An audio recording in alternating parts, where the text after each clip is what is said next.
I am exhausted. I keep reacting. Someone says something to me, an insult, a subtle joke, and it lives in my head for days. I try to ignore it, but I replay the conversation 100 times in my mind. Why can't I just let it go? Because you believe their opinion is your reality. You are not reacting to them. You are reacting to a story you told yourself about them. You are treating their words as if they define you. Why do you resist the path? But their words were real. The disrespect was intentional. How am I supposed to not react to that? Disrespect is not an attack, it is a test. It is a quiet question they are asking. How easily can I control your mind? Every time you react with anger or rush to explain yourself, you give them the exact answer they wanted. You hand them your power. So I am just supposed to feel nothing? Let people walk all over me while I just sit there and stay quiet? No. Detachment is not weakness, and it is not coldness. Coldness is an emotional shutdown. Detachment is absolute clarity. You do not let them walk over you, but you absolutely refuse to let them walk inside your mind. You build a boundary of stillness. But it hurts. When someone insults my character or dismisses my effort, I feel a burning need to defend myself. You defend yourself because a small part of you doubts yourself.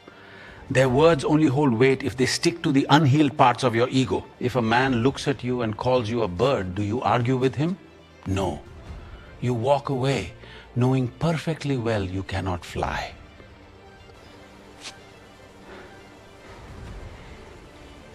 I only argue when I fear they might be right. Exactly. In the Bhagavad Gita, we are taught to remain steady in both honor and disgrace, because true worth is never negotiated externally. I have spent my whole life performing, trying to manage what everyone thinks of me. I react like a student waiting to be graded. That is why you are exhausted.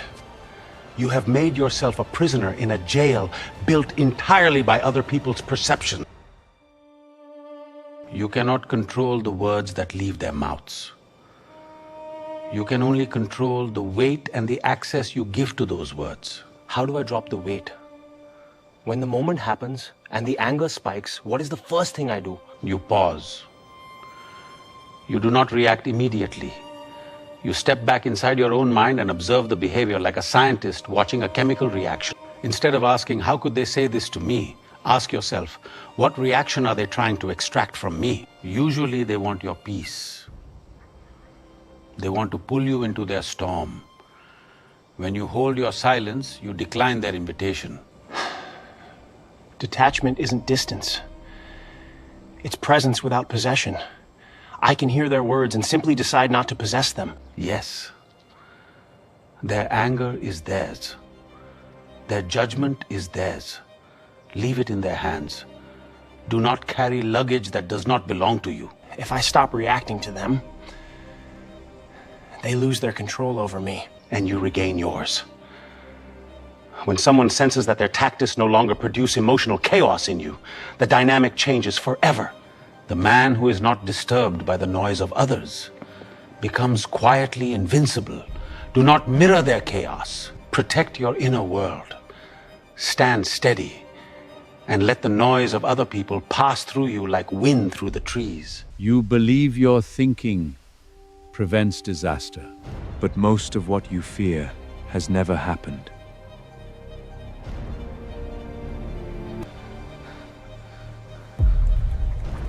The mind rehearses pain to feel prepared. But preparation is not peace.